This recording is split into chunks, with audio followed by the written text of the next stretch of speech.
아까 오면서 제가 이제 시세를 봤거든요. 네이버에 봤더니 한 2년 전 대비 정도는 빠졌다. 만약에 시장이 다시 좀 좋아지기 시작할 때는 좋은 입지를 가진 곳부터 부동산 가격은 오르기 시작합니다. 그래서 나중에 차후 그런 가치를 느끼지 않을까에 대한 생각으로 이 물건을 한번 보러 오게 된 겁니다. 자, 오늘 여기 온 곳은 경기도 시흥시에 있는 장현 지구에 있는 호반 서밋이에요. 사실은 여기 불과 한 2년 전만 해도 엄청나게 화끈 올라왔던 그런 그 아파트이나 지역이기도 하죠. 근데 우리가 전체적으로 시흥을 나눴을 때 생각보다 시흥이 커요. 그래서 지금 PD님은 어디 사시죠?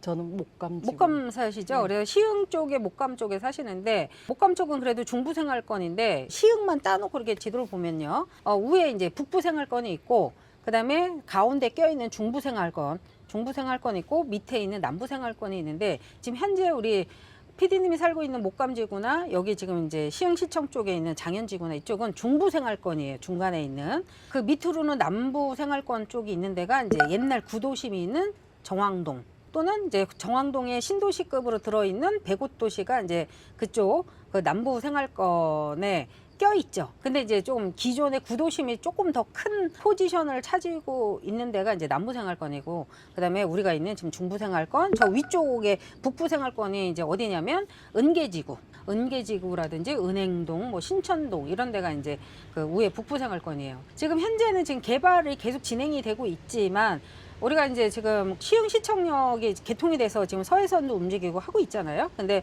이 시흥시청역 앞으로 해서 굉장히 많은 환승이 앞으로 이제 이루어지고 있고 지금 공사를 하고 있고, 그래서 가장 대표적인 거는 신안산선도 옆으로 이제 가고, 그다음에 월곶 판교선도 움직이고 있고, 뭐 이런 형태들이 계속 이렇게 들어오기 때문에 계속 앞으로 좋아지면 좋아질 거다라는 어떤 기대치가 있다는 거죠. 사실은 여기가 불과 10년도 안 됐죠. 10년 미만 전에는 허허벌판에 정말 시청 하나밖에 없었던 그런 어떤 동네이기도 했습니다. 근데 어떤 교통의 어떤 중심지로 좀 떠오르는 형태가 되기도 하면서 또 아직은 시작은 저기 했지만 여기 옆에가 어디예요? 시흥, 광명, 그 테크노밸리 지구를 갖다가 이제 조성을 한다 이거잖아요. 그러면 거기는 또 어마어마한 여의도의 한 4.3배 정도 되는 어떤 신도시급이 또 들어오기 시작을 합니다. 그래서 지금은 보면 사실은 약간 우리 PD님 못 가면서 서울까지 나오려면 막 교통이 좀 불편하다, 힘들다 막 이런 이야기를 많이 하시는데, 사실 바로 목감 옆에가 광명 시흥 그 테크노밸리 지구가 들어오는 데라 그래서 목감이 뜨는 거예요. 떴다라는 표현은 조금 아직은 좀 부족한 것 같고 뜰 지역이다. 근데 어쨌거나 저쨌거나 지금 시흥에서는 봤었을 때 가장 핵심 지역은 이 중부 생활권 이쪽 장현지구나 시흥시청역 이 주변이다 이거예요. 아직은 이제 완성도가 안 됐기 때문에 사람들이 조금 오르락 내리락 하는 어떤 폭이 있지만 앞으로 시간이 갈수록 더 오를 것이다. 그래서 아마도 2021년, 22년도에는 그 기대치 때문에 여기가 호반도 그렇고 이 옆에 이런 아파트들이 거의 한 7억 5천까지 뛰었던 어떤 부분이 있죠.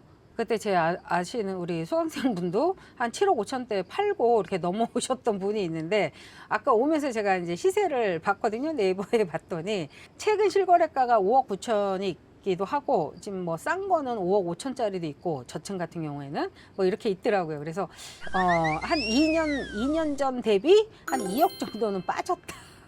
참 우리가 2억 벌기 되게 힘든데요, 그죠? 근데 2억이 빠져가지고 참 안타까운 현실을 지금 맞이하고 있습니다. 그래서 지금 제가 웃으면서 이야기를 하지만 전체적인 현재 부동산 현재 시장이겠죠. 자, 그런데 오늘 왜 그렇게 2억이나 떨어진 이곳을 왜 왔냐고 하냐면, 그래도 경기가 지금 전체적인 시장이 그렇다 하지만 만약에 시장이 다시 좀 좋아지기 시작할 때는 좋은 입지를 가진 곳부터 부동산 가격은 오르기 시작합니다. 그래서 이렇게 많이 가격이 떨어져 있거나 저평가가 되어 있을 때 여러분들이 실거주를 하든지 투자를 하든지 이렇게 했었을 때는 좋은 나중에 차후 그런 가치를 느끼지 않을까에 대한 생각으로 이 물건을 한번 보러 오게 된 겁니다. 그래서 여기 같은 경우는 이런 전체적인 아파트도 보지만 전체적인 어떤 지역에 대한 어떤 흐름도 여러분이 같이 보셨으면 좋을 것 같아요. 그래서 가끔 여기에 이제 경매가 좀 나오기도 하니까 한번 여러분들이 살펴보시고 한번 투자를 해보시는 것도 어떨까 해서 왔습니다. 자, 안녕하세요. 콩콩날입니다. 자, 오늘 이곳은 경기도 시흥 장현지구에 있는 호반 서밋에 왔습니다. 저는 사실 개인적인 브랜드로는 예전에는 제가 현대 힐스테이트 엄청 좋아했던 사람이거든요. 지금 이제 다른 브랜드에 살고 있지만 요즘 갈아탄 데가 어디냐면 마음속에 갈아탄 데가 호반 서밋입니다. 지금 뭐 이거 여기 전체적인 어떤 그림이 다 나타날지는 모르겠는데요. 호반 서밋이 젊은 그 주부층에 굉장히 인기가 많고요. 그 원인으로는 좋은 입지를 잘 차지한다, 이 호반 서밋이. 그리고 두 번째는 조경 시설이 뛰어나다라는 것 때문에 주부들이 굉장히 좋아하게 된 브랜드입니다. 그래서 저는 지금은 만약에 호반 서밋이다 그러면 별로 그렇게 입지 걱정, 뭐 인프라 걱정 이런 거 하지 말아라. 그런 믿음이 가는 그런 브랜드이기도 합니다. 하여튼 여기 와 있고요. 한번 전체적으로 지금 물건지 가면서 이렇게 볼 건데요. 미리 앞서서 지금 인터뷰하는 이 자리에서 바로 1분 거리 앞에 초등학교와 중학교가 있습니다. 그래서 굉장히 이제 학교도 잘 그 주변에 되어 있고요. 근데 조금 여기 걸어오는 거는 제가 원래 제일 가까운 데가 여기가 시흥시청역인데요. 걸어오진 못했어요. 자, 거리는 거의 3km 정도 걸리고 운동 삼아 걸으시려면 한 20분 정도 걸리실 것 같고 차로 오면 한 5분 정도 걸립니다. 자, 이 물건지를 향해서 같이 한번 떠나보시죠. 예, 전체적으로 이 호반이 보면 물론 이제 지역마다 조금 더 어디에 더 힘을 주느냐에 따라 틀리긴 한데 호반 같은 경우에는 조경에 굉장히 진심이다. 이게 사람들 그 주부들한테 많이 인식이 많이 되어 있어요. 그래서 여기도 사실은 주변이 다 녹지 지역이에요. 여기 뭐 옆에 둘러만 봐도 산이 있고 야산들이 다 둘러져 있는데 이 안에 내부를 보면 이 산하고 어우러져 가지고 무슨 산속에 지금 아파트를 지은 것 같은 느낌적인 느낌이야. 근데 이렇게 비싼 나무들이 한두 그루씩 이렇게 있어. 이런 거 엄청 비싸요. 이런 거 억대 이상 갈걸? 그래서 이런 것들 또 보는 것도 하나의 특징이에요. 그 아파트 브랜드 봤었을 때. 그래서 여기도 뭐 거의 산이 옆에 둘러싸여 있어서 그런가? 거의 숲속의 아파트네, 숲속의 아파트. 지상에 차가 없는데도 불구하고 길이 굉장히 넓어요. 굉장히 넓다라는 건 또 이제 거꾸로 생각하면 예전에 땅이 좀 쌌다. 이 도시에 이렇게 크게 넓히기는 쉽지 않은데 여기가 지금 이쪽이 지금 어린이집인 것 같은데. 시립 어린이집이면 약간 시립이네요, 시에서 살짝 이게 지원이 되는 건가? 기본적으로 이렇게 세대수가 높은 데는 커뮤니티 쪽이나 이쪽에 다 어린이집을 갖다 둘 수가 있는데 보통 이렇게 어린이집 있으면은 이제 엄마들이 아이들 이제 어린이집에 이제 맡기고 이렇게 가잖아요. 근데 아까 우리가 좀 특이한 점은 우리 해당 그 층, 경매 나온 그 층의 1층에도 어린이집이 있었어요. 근데 여기 같은 경우는 이제 말 그대로 시립 어린이집이다 보니까 시에서 운영을 약간 이제 주관하는 그런 형태의 어떤 어린이집이라고 한다고 하면 우리 아까 그 해당 층의 그 1층 같은 경우는 사설 어린이집이에요. 보육교사라든지 뭐 어린이 그런 유치원교사 자격증을 가지고 1층에다가 넣을 수가 있는 거죠. 그래서 가끔 가다 보면 어린이집이 있네? 뭐 이런 경우가 있어요. 그래서 어떻게 보면 틈새 예전에 제가 한 1층을 갖다 낙찰을 받고 요걸 갖고 제가 어린이집에다가 매매를 했던 기억이 있는데 1층 같은 경우에는 이렇게 무조건 어린이집을 낼 수가 있는 게 아니라 세대수에 만약에 여기가 700세대다 그러면 700세대의 어린이집의 할당량이 있어요. 그래서 하나 정도 아니면 2개 정도 어린이집을 낼 수 있다라는 어떤 그 지자체의 어떤 요건이 있거든요. 그래서 만약에 1층을 갖다가 내가 낙찰을 받아서 매매가 안 될 경우에는 오히려 어린이집 쪽에다가 매매를 해보는 것도 하나의 방법이다. 이 말씀을 제가 한번 드리고 싶어서 혹시 이런 1층에 어린이집이 있다라는 거를 봤었을 때는 그것 하나를 틈새로 봐라. 이렇게 이야기하고 싶었습니다.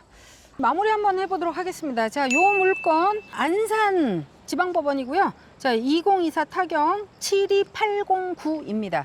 자, 요 물건은 매각기일이 10월 21일입니다. 10월 21일 안산지방법원으로 가셔야 되고요. 이 물건은 지금 현재 감정가가 6억 3,800까지 나와 있지만 지금 현재 최저가 떨어져 있는 상태가 지금 4억 4,600까지 떨어져 있어요. 그래서 지금 현재 시세는 전체적으로 최근 실거래가가 한 5억 9천 정도까지가 이제 있는 걸 보면 33평 기준으로 지금은 현재 부동산 쪽에는 한 6억 정도 이상의 매물들이 나와 있는 상태입니다. 그래서 실질적으로는 이번에 매각기일 때 지금 4억 4,600까지 떨어져 있는 상태이기 때문에 아마 매각이 될 것 같습니다. 한 번 더 말씀을 드리자면 권리 분석에는 특별히 문제가 없어요. 대항력이 있는 물건이 아니고 지금 현재 등기부등본 상으로는 뭐 하나캐피탈, 뭐 KB캐피탈, 뭐 대부업체, 그다음에 세무서까지 이렇게 지금 다 압류나 가압류가 들어와 있는 걸로 봐서는 치하가 될 가능성도 없고 뭐 변수가 있을 것 같지는 않아요. 그리고 안에 임차인이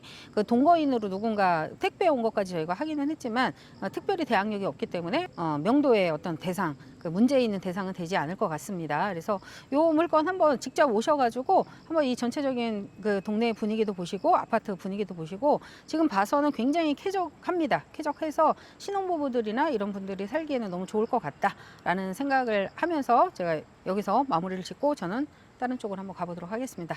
자, 좋아요, 구독 꼭 눌러주시고 더 많은 응원 부탁드립니다. 악성 댓글 달지 마세요. 지금 저 돈 안 받고 이러고 돌아다니고 있잖아요. 불쌍하잖아요. 자, 알겠죠? 자, 고맙습니다.